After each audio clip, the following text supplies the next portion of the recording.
One thought that can really be a sticky one for many people on the progressive path is that idea that, I'll be better off when awakening happens. I'll be better off when I retire, leave my marriage, have no desires left.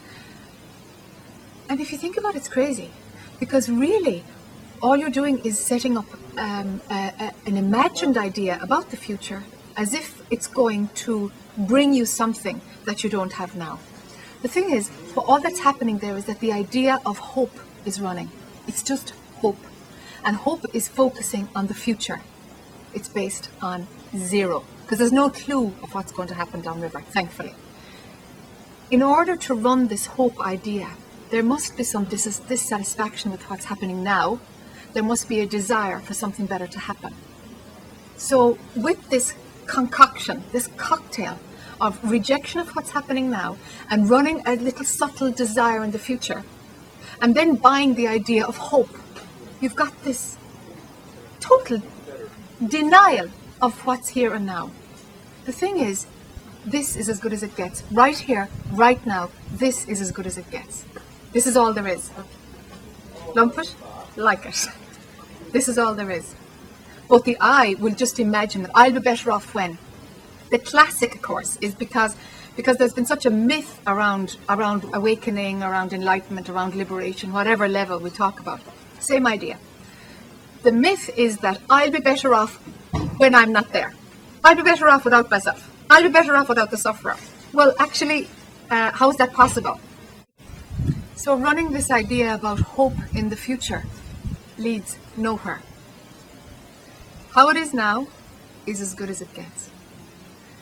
In the future that you can't control, no matter how much manifestation you do, no matter how much praying you do, no matter how good you think you've been, no matter how much good karma you think you've called in, it's just going to go the way it's going to go. Who knows? Maybe you're going to get some dementia and you won't be able to even see your thoughts. You'll be so caught up in the story of something. I mean, anything can happen. Anything can happen.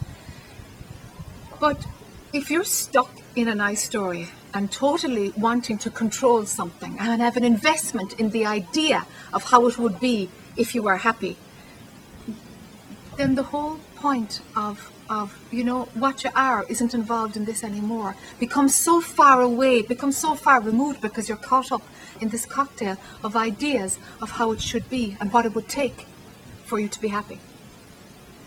Right now, this is as good as it gets.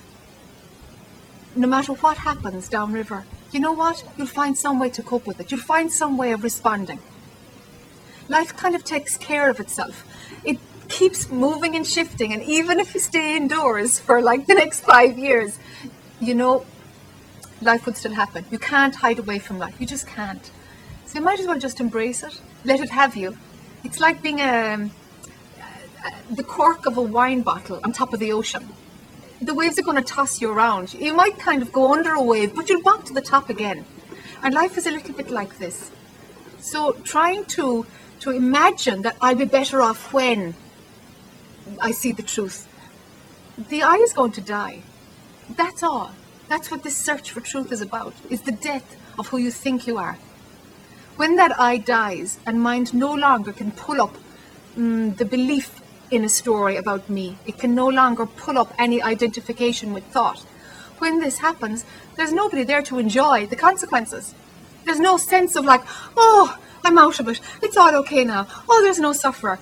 It's not like that. It's just, life isn't real. This is just kind of all there is. And this is not even happening, actually. It appears to be happening. It's just a movie, like a movie in the cinema. It's no different at all. So this is as good as it gets, This is as good as it gets. Right here, right now. Let it be enough. And at least that stops running the idea of, I will be happy when I'm not there. I'll be happy when the future comes. I'll be happy when I do more spiritual practice, and I'll be a better person, and I'll be more free. Maybe, maybe not. Maybe, maybe not, Let life have you. Let it toss and turn you about. It's okay. In any moment, all you need is responsibility. And responsibility is not a burden. Responsibility is your ability to respond. And that organically happens if you take your head out of the way. If you take identified thought out of the way, something will respond. As an adult, we have a set of skills which automatically will kick in to enable you to respond to whatever is needed. Very often, the response that you'll have without the personal I is one of allowing things to happen. You'll find that you'll allow yourself to be screwed financially, and you'll find that you'll allow yourself to be let down over and over again. And you know what? So what? So what? You kind of see, well, what will happen next? What will happen next? And somehow you'll be all right, because there's nothing there that is fearful of the lack of control. There's nothing there that's fearful of poverty, of sickness, of dementia, because the idea that something like that could happen to me doesn't run. But something is able to respond in any moment. That's always there. Superimposed on that, while the I is running, while the controller thinks that there's something to control, superimposed on that, we have the idea that, well, things will be better if I do this and I do that. I have to make sure that, I generate the best outcome for this. Hold on. You know what? This is as good as it gets. Let it be enough. Right here, right now, let it be enough. Somehow also, if this concept resonates, something relaxes. It's like, okay. Mind will be disappointed when it's running a desire. It's like, oh no, don't tell me that this is enough. That will only happen if there's a desire that you're still running. Without a desire, somehow this is enough. Because it's how it is. There's no criteria for what's happening right now to be fulfilled, to be ticked off in order for any moment to give more pleasure. Because, sure, what's pleasure? It's just an idea being believed. What's pain? It's just another idea being believed. Suffering then comes when there is an individual who says it's my pain. So the low-lying level of working mind will feel physical pain, sure.